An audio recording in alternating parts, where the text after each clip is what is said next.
I'd like to introduce Sitara Khan. Sitara is an educationalist and an author. Her work, both poetry and prose, have been published and shared in Britain and overseas, which has contributed to debate on multicultural education and equal opportunities in a variety of fora, as well as such as BBC Radio 4 and 5 Live. In her capacity as a poet, she was asked to represent Leeds at Dortmund, European City of Culture. She's also performed poetry at Oxford University. And I'm particularly delighted to invite Sitara to speak this evening. She's going to perform a poem that's been specially written for this event when we engage with Gaia. So please come on up.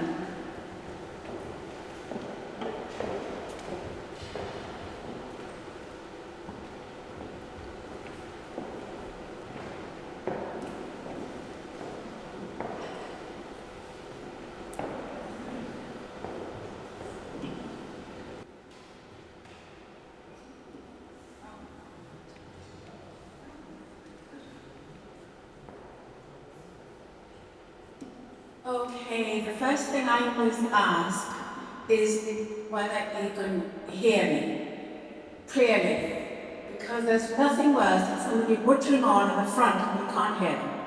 So if you can't hear me, just put your hand up. Okay, this is quite an occasion, isn't it? Great privilege to be here. This piece, as Helen said, has been written especially for this occasion, and it's called The Earth Cry. The Earth Cry, to see the world in a way of sand, the beauty of a single flower. But the clock is ticking. Every hour, every minute, every second, speeding the pace of all things. Like the tasks of human hands, factories are built on the river, damming the flow for power production to the streams of their cultures. Coal extracted from the earth bones, oil squeezed from her bowels for factories' feed, but the belch CO2. Railways slice through forest hearts and hill grounds, puffing smoke from their lungs as they rush the workers to office blocks, factory floors, and leisure resorts.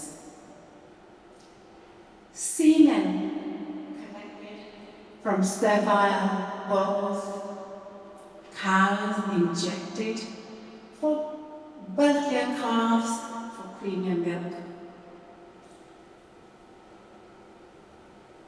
Jungles cleared every year, every month, every day.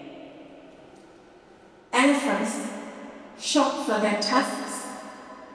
Rhinos use their horns, male prowess.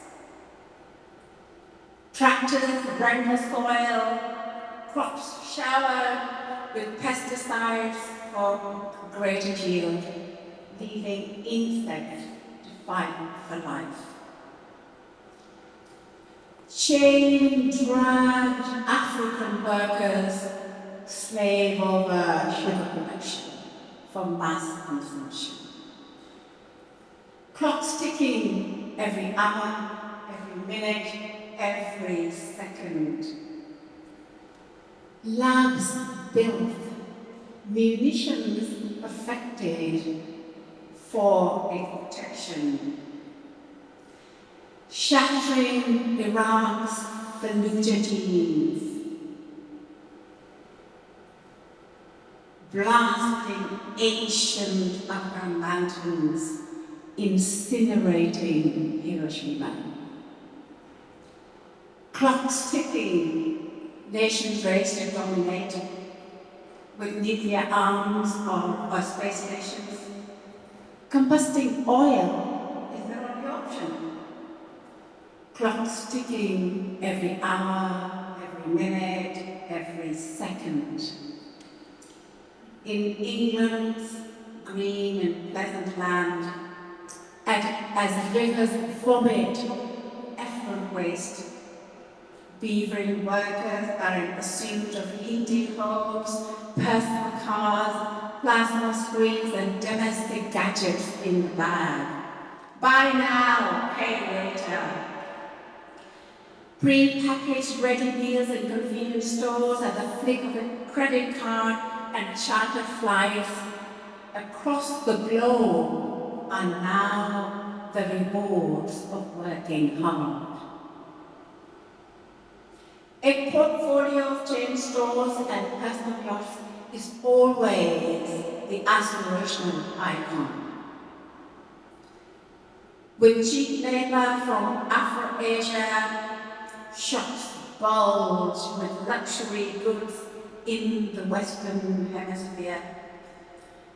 Branded clothes from sweatshops of Bangladesh, chrysanthemums from Kenya are delivered daily by air. Clocks ticking in the tornado march of high-tech, so that Silicon Valley sucks out of the Congo is cobalt. China's factories are at the ready.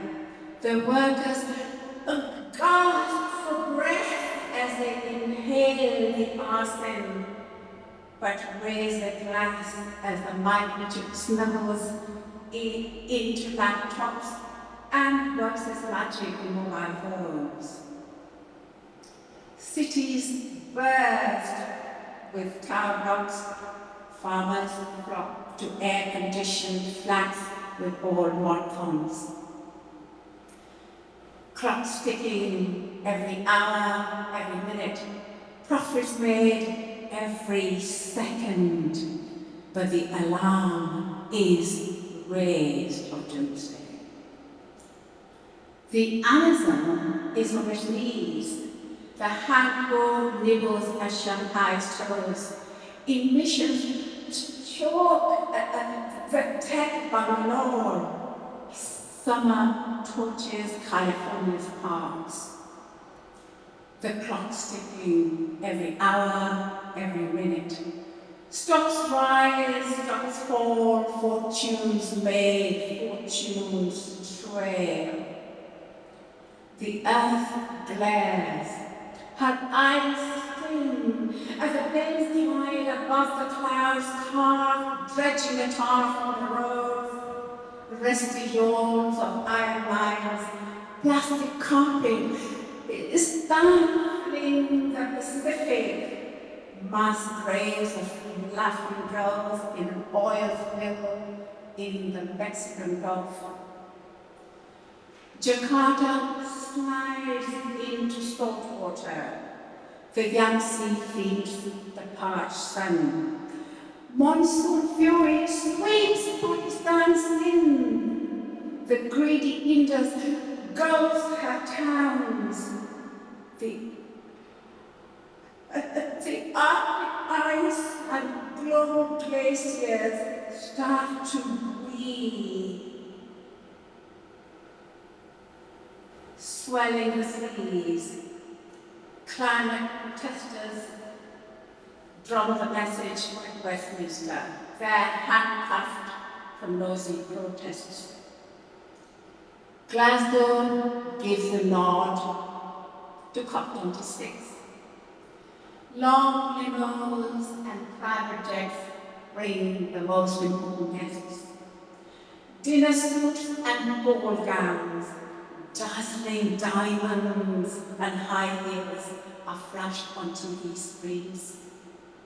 Whispered her, global warming is nothing new. Arctic melt opens the gates to frontiers uncharted. Victories hailed of net zero by 2030 as oil sheikhs, gas oligarchs, and money moguls eye deals from lithium mines. Subtle communiques pass through media channels, state heads, and business barons, though the future beckons them to see the world in a grain of sand. The beauty of a single flower. But the clock is ticking. Thank you. And I'd like to dedicate this poem to my niece, Alia, who's here in the audience, for her unstinting support and her incisive criticism. So, thank you very much.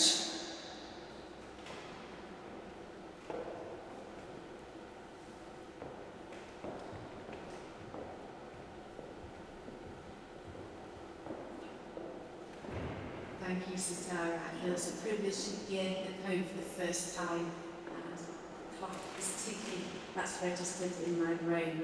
We did speak of the despair that we feel beneath this beautiful glow. It's always hard to draw an event to a close, and if anyone was counting at the start, I said there were going to be 5 performances, and you've noticed there's only 4. I'm afraid one person couldn't be with us in the end. So we have all but finished. I would like to say, before you go, you have what you were given, and I have one to show you across the beautiful piece of paper with the globe on it, and it does say, please give us your feedback. We'd love to hear what tonight has meant to you. We'd love to hear your perspective on Gaia, and on hope and despair, and perhaps where what we've been thinking and hearing tonight might lead you. So do take a moment for that. It's been an event where we've drawn on our own creative resources, and we've celebrated our diversity. We've looked at the positive and the negative, the hope and despair, because our lives are lived in this very real world, and inspired by a sense of transcendence. So our everyday reality engages with a reality we can't see, but we can sense. On behalf of everyone, I would like to express thanks and appreciation to the artists like Jerem's for the vision of what the Gaia experience can mean to people, and for creating the artwork that can make it happen. We thank the Gaia Artwork Tour, we've created in partnership with the National Environment Research Council, Blue Dot, and the UK Association for Science and Discovery Centres. And of course, a special thank you to all for coming and for sharing, and to our contributors, Inda, Yana Bunta, George, Anna, David, and Sitara. We were very good. We held on to the applause because people were offering something very spiritual. But I think let's just show our appreciation in a time-honoured fashion to thank the people who spoke.